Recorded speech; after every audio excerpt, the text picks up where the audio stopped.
ഈ 2-3 ദിവസത്തിനുള്ളിൽ FCRA bill തട്ടിക്കൂട്ടി കൊണ്ടുവരാമെന്ന് വിചാരിച്ചാൽ ആ പൂതി മനസ്സിലിരിക്കത്തേ ഉള്ളൂ എന്ന് കേന്ദ്ര സർക്കാർ മനസ്സിലാക്കിക്കൊള്ളണം. FCRA ബില്ല് അവതരിപ്പിക്കും, അമിത്ഷാ വരും എന്നാണ്. അമിത്ഷാ പൂതിയുമായിട്ട് മനസ്സിൽ വെച്ചാൽ മതി.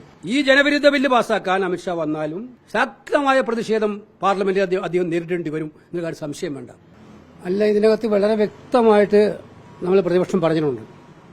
ഈ സഭയിൽ നമ്മുടെ വിദ്യാർത്ഥികൾക്കെതിരെ പെല്ലറ്റ് വെടിയുണ്ട തീർത്ത അക്രമകാരികൾ ആരാണെന്ന് പറയാൻ ആഭ്യന്തരമന്ത്രി സഭയിലെത്തണം.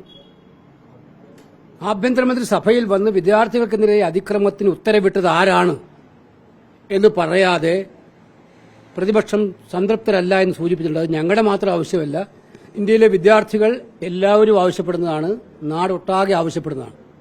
നിങ്ങൾ കഴിഞ്ഞ 13 ദിവസക്കാലം പാർലമെന്റ് സമ്മേളിച്ചിട്ടും അമിത്ഷായ്ക്ക് പാർലമെന്റിലേക്ക് വരാൻ ധൈര്യം ഉണ്ടായിട്ടില്ല, ലോക്സഭയിലേക്ക് വരാൻ ധൈര്യം ഉണ്ടായിട്ടില്ല. എന്താണ് അദ്ദേഹം ഭീരുവായി മാറുന്നത്? അദ്ദേഹം പറയണ്ടേ? രാജ്യം ആഗ്രഹിക്കുന്ന ഒരു ചോദ്യമല്ലേ. ആരാണ് വിദ്യാർത്ഥികൾക്ക് നേരെ പെല്ലറ്റ് ഗൺ ഉപയോഗിക്കാൻ പറഞ്ഞത്?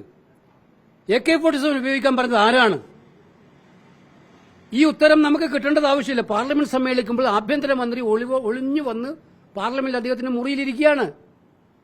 ലോക്സഭയിൽ വരില്ല, രാജ്യസഭയിൽ വരില്ല. രാജ്യസഭാ ചെയർമാന് വരെ പറയേണ്ടി വന്നു പ്രതിപക്ഷത്തിന്റെ ശബ്ദം കേൾക്കണമെന്ന്. അപ്പോൾ ആ ബില്ലിൽ, ഏത് ബില്ലായാലും അമിത്ഷാ സഭയിൽ വന്ന് ഇക്കാര്യത്തിൽ വിശദീകരണം നൽകുന്നതുവരെ പ്രതിപക്ഷം സഭാ നടപടികളുമായി സഹകരിക്കില്ല എന്ന് പറഞ്ഞിട്ടുണ്ട്. പിന്നെ ഡീലിമിറ്റേഷന്റെ കാര്യത്തിൽ അത് വ്യക്തമായിട്ടും പ്രതിപക്ഷ നേതാവ് രാഹുൽ ഗാന്ധി പറഞ്ഞിട്ടുണ്ട്. കിരൺ റിജിജുവിനെ വിളിച്ചിട്ട് ഓൾ പാർട്ടി മീറ്റിംഗ് വിളിക്കണം. ഇത്രയും ബൃഹത്തായിട്ടുള്ള ഒരു ഭരണഘടനാ ഭേദഗതി നടപ്പിടുമ്പോൾ സർവകക്ഷി യോഗം വിളിച്ച്, കോൺസ്റ്റിറ്റ്യൂഷൻ ബില്ലിന് സാധാരണ ചെയ്യുന്ന അതാണ്, സർവകക്ഷി യോഗം വിളിച്ചിട്ട് ഒരു സമവായം ഉണ്ടാക്കണം. അതിന് ഗവൺമെന്റ് തയ്യാറാകണം. ഈ 2 കാര്യങ്ങളുമാണ്. അതല്ലാതെ ഡീലിമിറ്റേഷൻ ബില്ല് അവരിപ്പോൾ ചെയ്തിരിക്കുന്ന തിങ്കളാഴ്ച, നാളെ വൈകുന്നേരത്തെ ലിസ്റ്റ് ഓഫ് ബിസിനസ് നിങ്ങൾ എടുത്തു നോക്കിയാൽ ഉച്ചയ്ക്ക് ശേഷം ഒന്നുമില്ല. അപ്പോൾ ഏതും വരാം. അവരിപ്പോൾ ആഗ്രഹിക്കുന്നത് ഡീലിമിറ്റേഷൻ ബില്ലാണോ, സ്പെക്കുലേഷൻ ഉണ്ട്. FCRA ബില്ലാണോ, സ്പെക്കുലേഷൻ ഉണ്ട്. ഞങ്ങൾ ഇക്കാര്യത്തിൽ വളരെ വ്യക്തമായിട്ട് തീരുമാനം പറഞ്ഞിട്ടുണ്ട്. ഇത്തരം ചുളുവിലൂടെ അപ്പം ചുടുന്നത് പോലെ പാസാക്കേണ്ടതല്ല ഇത്രയും നിർണായകമായ രാജ്യത്തെ ബാധിക്കുന്ന നിയമനിർമ്മാണങ്ങൾ. അതുകൊണ്ട് അതിന് ഫലപ്രദമായ ചർച്ച ഉണ്ടാകണമെങ്കിൽ അമിത്ഷാ ആദ്യം പാർലമെന്റിൽ വന്നിട്ട് വിശദീകരണം നൽകട്ടെ.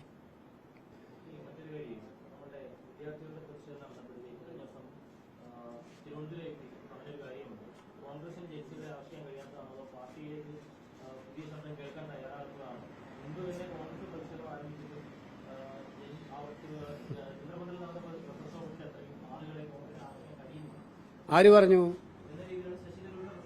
അല്ല, ഞാനതിന്റെ പ്രസ്താവന ചില മാധ്യമങ്ങളിലൂടെ കണ്ടതേ എനിക്കും അറിയുള്ളൂ. അദ്ദേഹം എന്താ പറഞ്ഞതെന്ന് കൃത്യമായിട്ട് കേൾക്കാൻ പറ്റിയിട്ടില്ല. അത് അദ്ദേഹത്തോട് തന്നെ ചോദിക്കണം. ഇന്നലെ ഇപ്പോൾ അലഹബാദിലായിരുന്നു രാഹുൽ ഗാന്ധിയുടെ പരിപാടി. ഈ പറയുന്ന താങ്കൾ അത് കണ്ടിട്ടുണ്ടോ അറിയില്ല. അലഹബാദ് പരിപാടി, ആ അലഹബാദ് പരിപാടി യോഗി ആദിത്യനാഥും നരേന്ദ്രമോദിയും ആ പരിപാടി പരമാവധി തകർക്കാൻ ശ്രമിച്ചു. ആ പരിപാടിയിലേക്ക് പോകുന്ന വഴിയിൽ പോലും വിസർജ്യ മാലിന്യം വരെ അവർ വിതറി. ഞങ്ങളിതിൽ പറഞ്ഞതാണത്. എത്രയേറെ പ്രകോപനം. ആദ്യം വെന്യൂ നിഷേധിപ്പിച്ചു, സ്കൂൾ കോളേജിന്റെ മാനേജറെ കൊണ്ട് വെന്യൂ നിഷേധിപ്പിച്ചു. പിന്നീട് വെന്യൂ അനുവദിച്ചു, പക്ഷെ വെന്യൂവിലേക്കുള്ള വഴിയിൽ അകാരണമായിട്ട് വൃത്തിഹീനമായ സാഹചര്യങ്ങൾ ഉണ്ടാക്കി. പക്ഷെ ഇന്നലെ അവിടെ കണ്ട രംഗം എന്തായിരുന്നു? അലഹബാദ് കണ്ട രംഗം അത് കോൺഗ്രസ്സുകാരല്ല, യൂത്ത് കോൺഗ്രസ്സുകാരും NSUക്കാരും ഒന്നുമല്ല, ഇന്ത്യയിലെ ഈ റിയൽ ജൻസി. അതുതന്നെയായിരുന്നു കോട്ടയിലുണ്ടായിരുന്നത്. അതുകൊണ്ട് തന്നെയായിരുന്നു ഡെറാഡൂണിലുണ്ടായത്. ഞങ്ങളിത് ഈ മുദ്രാവാക്യവുമായി രാഹുൽ ഗാന്ധി ഇന്ത്യയിലെ വിദ്യാർത്ഥികളുടെ ആശയങ്ങൾ പങ്കുവച്ചുകൊണ്ട് നിങ്ങൾ കണ്ടിട്ടുണ്ടാകും. ഈ പെല്ലറ്റ് ഗൺ ഉപയോഗിച്ച വിദ്യാർത്ഥിയെ ആദ്യമായി പൊതുസമൂഹത്തിന് അവതരിപ്പിച്ചത് ആരായിരുന്നു? രാഹുൽ ഗാന്ധി. കഴിഞ്ഞ ദിവസം വിദ്യാർത്ഥിനികളെ, തല്ലിയ വിദ്യാർത്ഥിനികളെ, പോലീസുകാർ തല്ലിയ വിദ്യാർത്ഥികൾ അവതരിപ്പിച്ചത് ആരായിരുന്നു? രാഹുൽ ഗാന്ധി. ആ സമരത്തിൽ പങ്കെടുത്ത വിദ്യാർത്ഥികളുടെ ഐക്യദാർഢ്യം പ്രഖ്യാപിച്ചിട്ടാണ് നാളിതുവരെ ഇന്ത്യ കണ്ടിട്ടില്ലാത്തവണ്ണം പ്രൈം മിനിസ്റ്ററുടെ വസതിക്ക് മുന്നിലേക്ക് പ്രതിപക്ഷ നേതാവും ഞങ്ങളെല്ലാം പോയത്. രാജ്യം തന്നെ ശ്രദ്ധയോടെ നോക്കിക്കണ്ട ഏറ്റവും വലിയ സമരമാർഗമായിരുന്നു അത്. ജൻസിക്ക് വേണ്ടിയിട്ടായിരുന്നു. അപ്പോൾ ഇതൊന്നും കാണാൻ എന്തുകൊണ്ട് അദ്ദേഹം തയ്യാറാവുന്നില്ല എന്നത് അദ്ദേഹത്തിനോടൊന്ന് ചോദിക്കണം. പിന്നെ എപ്പോഴും നമ്മളൊരു കാര്യം, കോൺഗ്രസ്സുകാർ പാർട്ടി ചട്ടക്കൂടിൽ അക്ഷരത്തിൽ നിൽക്കുന്നില്ലെങ്കിലും BJPക്ക് സൂഹിക്കുന്ന മാത്രം വർത്തമാനം പറയുന്നതിൽ നിന്ന് ഒഴിഞ്ഞു മാറാൻ ശ്രദ്ധിക്കണം നമ്മൾ. അത്രേ ഉള്ളൂ. BJPക്ക് സൂഹിക്കും രാഹുൽ ഗാന്ധിയെ 2 കുറ്റം പറഞ്ഞാൽ, രാഹുൽ ഗാന്ധിയെക്കുറിച്ച് 2 മോശം പറഞ്ഞാൽ അവർക്ക് ഏറ്റവും സന്തോഷമുള്ള കാര്യമായിരിക്കും. അതിൽ നിന്നും നമ്മളെല്ലാവരും നമ്മൾ അങ്ങനെ അറിഞ്ഞോ അറിയാതെയോ, അറിഞ്ഞ് അദ്ദേഹം പറയുമെന്ന് ഞാൻ വിശ്വസിക്കുന്നില്ല, അറിഞ്ഞ അദ്ദേഹം പറയാൻ സാധ്യതയുമില്ല, അറിഞ്ഞോ അറിയാതെയോ അത്തരം കാര്യം പറയാതിരിക്കാൻ ശ്രദ്ധിക്കണം. ഇത്രയാണ് എനിക്ക് അക്കാര്യത്തെക്കുറിച്ച് പറയാനുള്ളത്.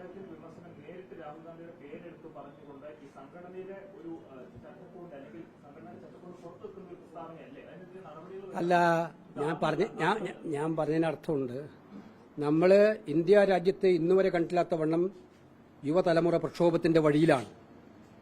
ഈ സർക്കാരിൽ നിന്നും മടുത്തിരിക്കുകയാണ് അവർ. ആ വിദ്യാർത്ഥികളുടെ പ്രക്ഷോഭം ഏറ്റെടുത്തുകൊണ്ടാണ് ഏറ്റവും ശക്തവും ഏറ്റവും സുസജ്ജവുമായിട്ടുള്ള സമരപരിപാടികളുമായിട്ട് രാഹുൽ ഗാന്ധി കോൺഗ്രസ് മുന്നോട്ട് പോയിക്കൊണ്ടിരിക്കുന്നത്. ഇനി എവിടെ മാത്രമല്ല, ഇത് 3 മാത്രമല്ല, ഇനി ഇന്ത്യയിലൊട്ടാകെ അദ്ദേഹം വിദ്യാർത്ഥികളുമായി സംവേദിക്കുന്ന പരിപാടിയാണ്. അദ്ദേഹം മറ്റൊരു കാര്യം പറഞ്ഞു, വിദ്യാർത്ഥികൾക്ക് എന്ത് ചോദ്യവും എന്നോട് ചോദിക്കാം. പരസ്യമായിട്ട് ഇന്ത്യയിലെ പ്രതിപക്ഷ നേതാവ് വിദ്യാർത്ഥികളോട് പറഞ്ഞിരിക്കുകയാണ്, എന്ത് ചോദ്യവും നിങ്ങൾക്ക് എന്നോട് ചോദിക്കാം. ചോദ്യങ്ങൾ കേൾക്കുമ്പോൾ ഭയപ്പെട്ടോടുന്ന, ചോദ്യങ്ങളെ പേടിച്ച് സഭയിൽ പോലും വരാത്ത അമിത്ഷായ്ക്കും മോഡിക്കുമുള്ള മറുപടിയാണത്. ഇന്ത്യയിലെ വിദ്യാർത്ഥികൾക്ക് നിങ്ങൾക്കുള്ള എന്ത് സംശയങ്ങളും ചോദ്യങ്ങളും എന്നോട് ചോദിക്കാമെന്ന് പറയുന്ന ഇന്ത്യയിലെ പ്രതിപക്ഷ നേതാവിന്റെ ശബ്ദം. അപ്പോൾ അതുകൊണ്ട് ഇത് മനസ്സിലാക്കാൻ എല്ലാ കോൺഗ്രസുകാരും അല്ല രാഷ്ട്രീയ പാർട്ടികളും തയ്യാറാകുമെന്ന് തന്നെയാണ് എന്റെ വിശ്വാസം. ഞാൻ പറഞ്ഞു അതിന് കൃത്യമായിട്ട് ഞാൻ താങ്കൾ ചോദിച്ച ചോദ്യത്തിന് ഉത്തരം പറഞ്ഞു. ഇത്രയേ ഞാൻ പറയാൻ ഉദ്ദേശിക്കുന്നുള്ളൂ. ഇപ്പോൾ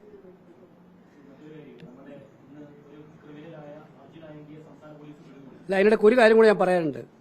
ഈ 2-3 ദിവസത്തിനുള്ളിൽ FCRA ബില്ല് തട്ടിക്കൂട്ടി കൊണ്ടുവരാമെന്ന് വിചാരിച്ചാൽ ആ പൂതി മനസ്സിലിരിക്കത്തേ ഉള്ളൂ എന്ന് കേന്ദ്ര സർക്കാർ മനസ്സിലാക്കിക്കൊള്ളു. ഈ നാട്ടിലെ ന്യൂനപക്ഷങ്ങളെ ടാർഗറ്റ് ചെയ്തുകൊണ്ടും അതുപോലെ തന്നെ NGOകളെ, മാന്യമായി പ്രവർത്തിക്കുന്ന NGOകളെ ടാർഗറ്റ് ചെയ്തുകൊണ്ടും FCRA ബില്ല് കൊണ്ടുവന്ന് നിയമം പാസ്സാക്കിക്കളെ. അമിത്ഷാ ഇന്നലെ കഴിഞ്ഞ ദിവസം കിരൺ റിജിജു പറഞ്ഞത് നിങ്ങൾ ശ്രദ്ധിച്ചിട്ടുണ്ടോ എന്ന് എനിക്കറിയില്ല. കിരൺ റിജിജു പറഞ്ഞത് സമയമാകുമ്പോൾ അമിത്ഷാ വരും, അത് നിങ്ങളല്ല പറയേണ്ടത്.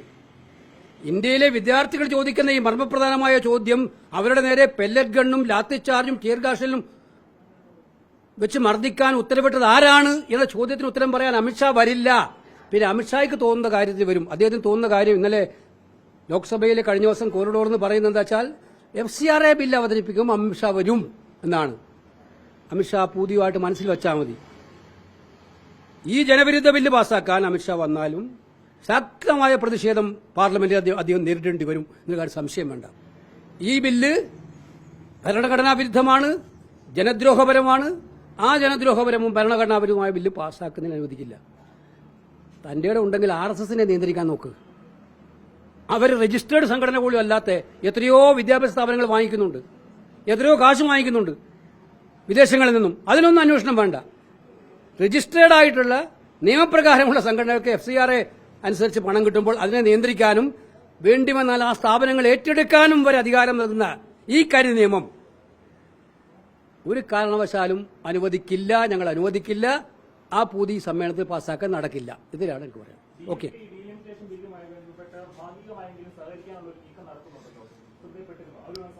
നമ്മൾ കഴിഞ്ഞ ദിവസം ഞാൻ നിങ്ങളോട് പറഞ്ഞു, ഈ ബില്ല് ആർക്കെതിരാണ്? ജനസംഖ്യാ നിയന്ത്രണം ഫലപ്രദമായി നടപ്പിലാക്കിയ സംസ്ഥാനങ്ങളെ കഴുത്തിൽ പിടിക്കുന്ന രീതിയിലാണ് ഈ ബില്ല്. അപ്പോൾ അത് അവർ തീരുമാനിക്കട്ടെ. അവർ പാസ്സാക്കുമോ, അവരനുകൂലിക്കുമോ പാസ്സാക്കുമോ എന്നൊക്കെ അവർ തീരുമാനിക്കട്ടെ. അവരുടെ പാർട്ടിയുടെ കാര്യം ഇപ്പം ഞാൻ തീരുമാനിച്ച് നടക്കുമോ? പക്ഷേ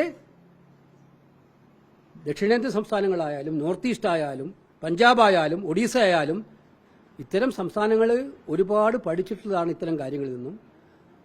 ഇത് ഇന്ത്യയുടെ അഖണ്ഡത ഉറപ്പുവരുത്തേണ്ട ഒരു ഗവൺമെന്റ് ഇത്തരം ഒരു ബില്ലുമായി വരുമെന്ന് ഞാൻ വിചാരിക്കുന്നില്ല.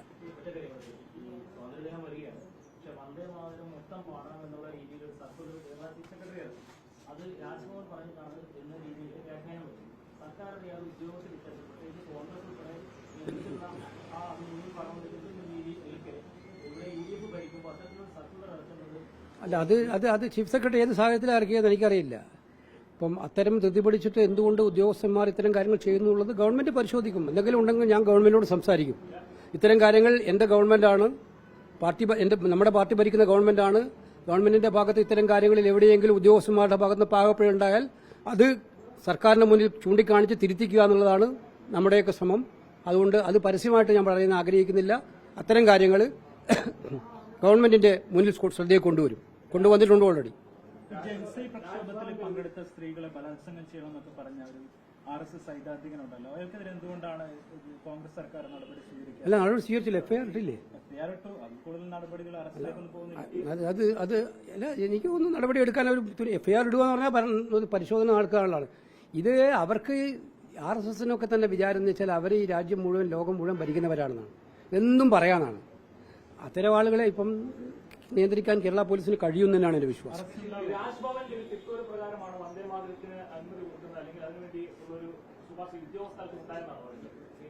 അല്ല, അതൊക്കെ നോക്കാനൊരു സർക്കാരുണ്ട് ഇവിടെ തന്നെ. ഏത് ഉദ്യോഗസ്ഥനായാലും അത്തരം കാര്യങ്ങൾ എവിടെയെങ്കിലും പാകപ്പഴുണ്ടെങ്കിൽ അത് നോക്കാനൊരു സർക്കാർ ഇവിടെ ഉണ്ട്. ഇത് പറയുമ്പോൾ ഇതിപ്പോ ഞാൻ ഇന്നലെ പിണറായി വിജയന്റെ പ്രസ്താവന കേട്ടു. ഗവർണറുടെ മുമ്പിൽ പോയിരുന്ന് എല്ലാ ദിവസവും രാവിലെ കവാത്ത് മറന്നുകൊണ്ട് വൈസ് ചാൻസലർമാരുടെ നിയമനത്തിൽ ഒപ്പിട്ട് കൊടുക്കുകയും എല്ലാം അംഗീകരിക്കുകയും ചെയ്ത പിണറായിക്ക് ഇത് പറയാൻ എന്താ അധികാരമുള്ളത്? ഞങ്ങളേതെങ്കിലും ഉദ്യോഗസ്ഥന്മാർ എന്തെങ്കിലും പ്രയാസപ്പെട്ട് എന്തെങ്കിലും കാര്യത്തിൽ ചില കാര്യങ്ങളിൽ നമുക്ക് നിരക്കാത്ത കാര്യങ്ങൾ ചെയ്തിട്ടുണ്ടെങ്കിൽ അത് പരിശോധിക്കാൻ ഗവൺമെന്റ് പരിശോധിക്കും.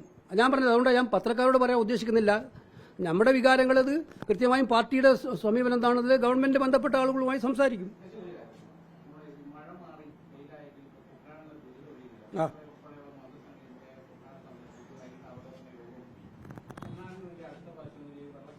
അല്ല, അതാ ഇന്നലെ നമ്മൾ ചർച്ച ചെയ്ത്, നിങ്ങൾ ഉണ്ടായിട്ടില്ല മീറ്റിംഗിന്റെ ആവത്. ഇതിൽ ഏറ്റവും പ്രധാനപ്പെട്ട ചർച്ച കൃഷിമന്ത്രിയുടെ സാന്നിധ്യത്തിൽ നമ്മുടെ ജില്ലയുടെ ചുമതലയുള്ള മന്ത്രിയുടെ സാന്നിധ്യത്തിൽ നടന്ന് ഏറ്റവും പ്രധാനപ്പെട്ട ചർച്ച അതായിരുന്നു. ആ ചർച്ചയിൽ നമ്മൾ പറഞ്ഞത് എന്താണ്? കൃത്യമായിട്ടും ആ ചർച്ച കുട്ടനാടിന് ഇത്തരം ദുരിതങ്ങൾ ആവർത്തിക്കാതിരിക്കാൻ വേണ്ടിയിട്ടുള്ള ഒരു മുൻകരുതലായിട്ടുള്ള ആക്ഷൻ പ്ലാനാണ് വേണ്ടത്. അത് ഒരു കൃത്യമായിട്ടുള്ള ആക്ഷൻ പ്ലാനോടുകൂടി കാര്യങ്ങൾ നടപ്പിലാക്കാൻ സമയത്തുള്ളത്. കൃഷിമന്ത്രി തന്നെ നേരിട്ട് ഇത്തരം കാര്യങ്ങളിൽ ഒരു മുൻകൈ കൂടി എടുത്ത് കുട്ടനാട്ടിലെ കൃഷിക്കാരെയും കൂടെ വിളിച്ചു കൂട്ടിയിരുത്തി എന്താണ് പരിഹാരമാർഗം, അടിയന്തരമായി ചെയ്യേണ്ടതാണ്, ദീർഘവീക്ഷണത്തോട് ചെയ്യേണ്ടതാണ് എന്നൊക്കെ മനസ്സിലാക്കാൻ അവരുടെ കൂടി വികാരങ്ങൾ മനസ്സിലാക്കി തീരുമാനമെടുത്ത് നടപ്പിലാക്കണം. അതാണ് ഇന്നലെ മീറ്റിംഗിൽ കൃഷിമന്ത്രിയും പ്രഖ്യാപിച്ചത്. അക്കാര്യത്തിൽ ഗവൺമെന്റ് മുഖ്യമന്ത്രിയുമായിട്ട് ആലോചിച്ച് ഒരു കാര്യം ചെയ്യുമെന്ന് അദ്ദേഹം പറഞ്ഞിട്ടുണ്ട്. അത് സ്വാഗതാർഹമായ കാര്യമാണ്. താങ്കൾ പറഞ്ഞത് വളരെ വിലപ്പെട്ട കാര്യമാണ്. അത് തീർച്ചയായിട്ടും കുട്ടനാടിന് അർഹിക്കുന്ന കാര്യമാണ്.